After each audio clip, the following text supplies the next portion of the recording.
Hi. Look, we do realize we are the impediment between you and the afternoon nap.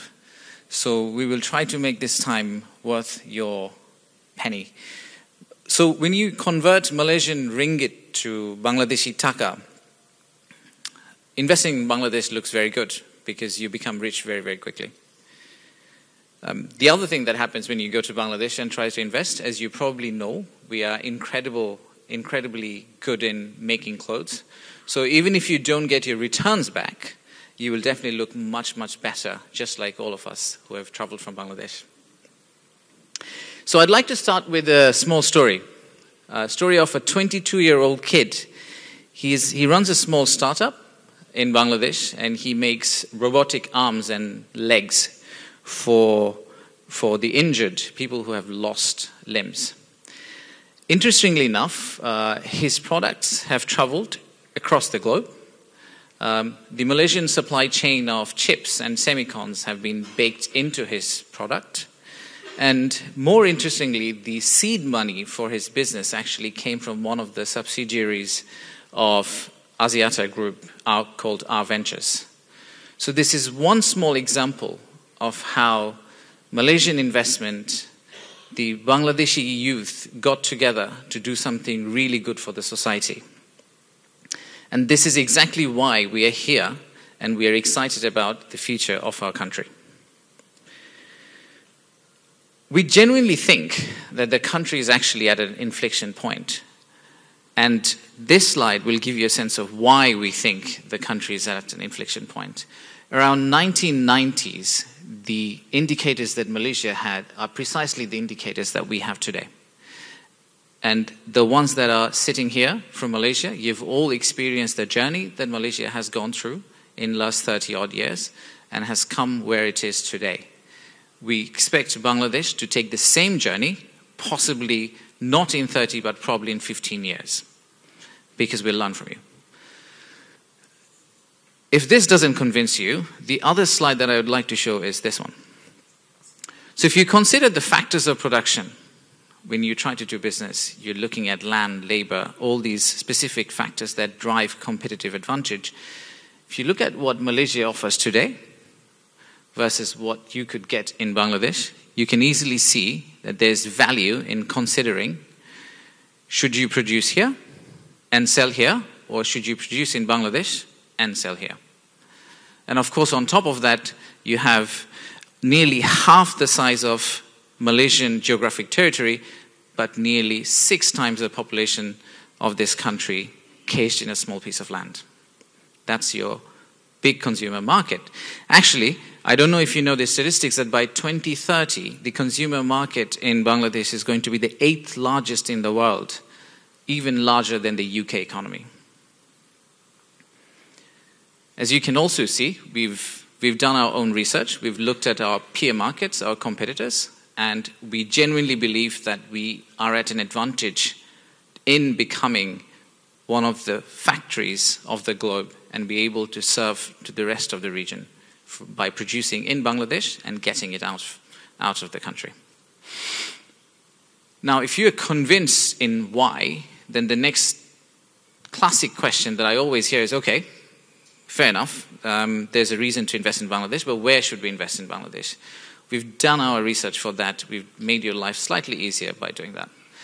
So earlier this year, with the multilaterals and also some of the investment banks and consultants, we did this study to understand where does Bangladesh have comparative advantage. It's a 2x2 matrix. If I zoom into the top right corner, these are the possible sectors where if you throw money today, you're likely to get the highest level of returns in Bangladesh.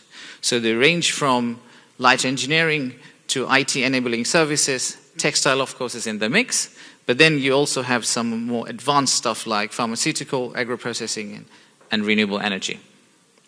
I'll give you a flavor of one of them. So let's look at our favorite topic, renewables.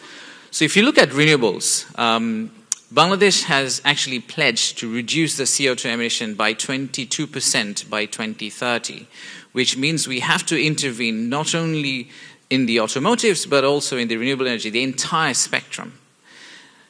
To do that, what we did earlier this year, we've reduced the tax burden on EV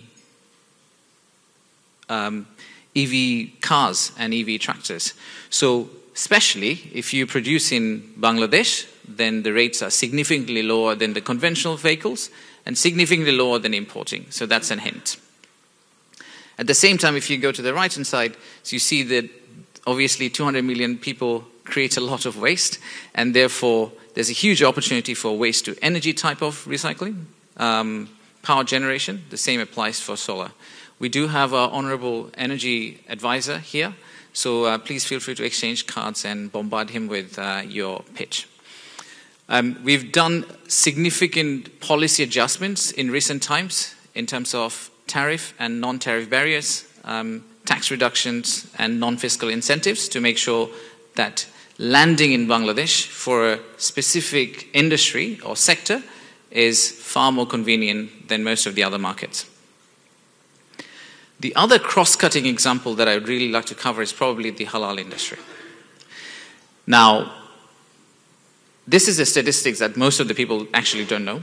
So the conventional agricultural growth in our country, agricultural export from our country, is actually much faster and higher than most of these halal exporters. But that's conventional. Only about 100 companies in Bangladesh have currently a halal certification from JAKIM. But imagine if this 100 had another zero beside it. Imagine if we could create a dedicated halal economic zone, which we actually talked about this morning with your Honorable Prime Minister. So as these interventions come into play, we honestly think that there's huge opportunity for Malaysian halal businesses to move from here back to Dhaka, back to Bangladesh, potentially serve the Bangladeshi Muslim market, serve back the Malaysian Muslim market, and possibly serve the global halal market. So these are some of the examples that we wanted to show you. If you are convinced that, yes, the why checks out, the where checks out, then the next question is, how would you invest? There are obviously three major tracks through which you can invest. The first one is the classic one, the greenfield, but we also have this option, which I think has worked very well for a lot of international companies who have walked into Bangladesh to come in to Bangladesh through a joint venture. We do have quite a few Bangladeshi businesses who have traveled with us to join this seminar. So if I could kindly request them to stand up and show their hands so that after the seminar we could have everyone just network. The traveling Bangladeshi businesses from Dhaka? Thank you. Thank you. So please feel free to socialize with them, and maybe this is the right track. And then finally, the third track I would really like to focus on is state-owned entities. Over time, Bangladesh has liberalized a lot. So the theme for the current government and potentially the governments to come is that government doesn't need to be in the business of doing business. That needs to be given away to private sector. So a lot of state-owned entities we're now trying to actually monetize and allow private sector to come in. So there is a portfolio of state-owned entities that you can also look at, and please feel free to get in touch with us to talk about them. Timing-wise, we also believe this is the right time. The reason we believe this is the right time is because the inflations have started to go down. The exchange rate has remained very stable for about 12 months now. And at the same time, we have seen massive uptick in export out of Bangladesh, and a lot of which is because of the policy interventions and the logistic network improvement that we have experienced in the last few months. We do intend to, in the next 5 years, almost quadruple our port capacity, which then would make this number look like a small number. And if you do invest in Bangladesh, the other small table that I'm very proud of is this table. It is not a short game. You're not going to go in like a gambler and throw money in Bangladesh and get out next day. That actually doesn't give you a lot of return. But if you stick around, it is statistically proven that Bangladesh does give you a much higher return on equity relative to most of these companies' global business. So there's a clear trend that if you stick to Bangladesh, it is an emerging market. It is sometimes hard to land, sometimes hard to do business. But if you're able to navigate through that, then surely you can make way above return compared to your global business. So how can we help? The investor journey is obviously pretty long. I understand some of you are exploring, some of you are doing due diligence. Please feel free to go to bida.gov.bd or investbangladesh.gov.bd. That will give you all the research material that some of that we have shared with you here today.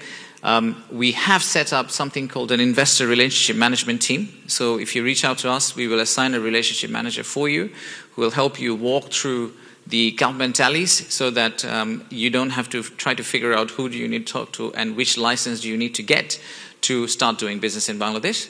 This is a new addition to our arsenal, and we are really excited about it, and we do think that that will make the investor journey much, much easier. So that's kind of our how. The three people that you probably need to know are these three people. We do have the commercial counselor based out of Kuala Lumpur, who will be your primary point of contact from here. At the same time, we do have a team in BIDA who is specifically assigned to support the Southeast Asian clients, and they'll be very happy to answer your questions, help you walk through the investment process and policies in Bangladesh. I did see a lot of people videotaping, but I always have this. I should have probably have it at the beginning of the presentation so that no one had to videotape my presentation. You can actually scan the QR code and download it. It's available for everyone to have a look. Look, this is a pitch to invest in Bangladesh, and I genuinely believe the only way we can complete this pitch is if we have a Malaysian investor who has gone into Bangladesh. And hopefully we'll hear from them. Hopefully they've had a very good experience. So that's why my part 2 of presentation would be given by an investor who has invested in Bangladesh. So may I request Vivek to come on stage and kindly join me in presenting. Thank you. Thank you very much.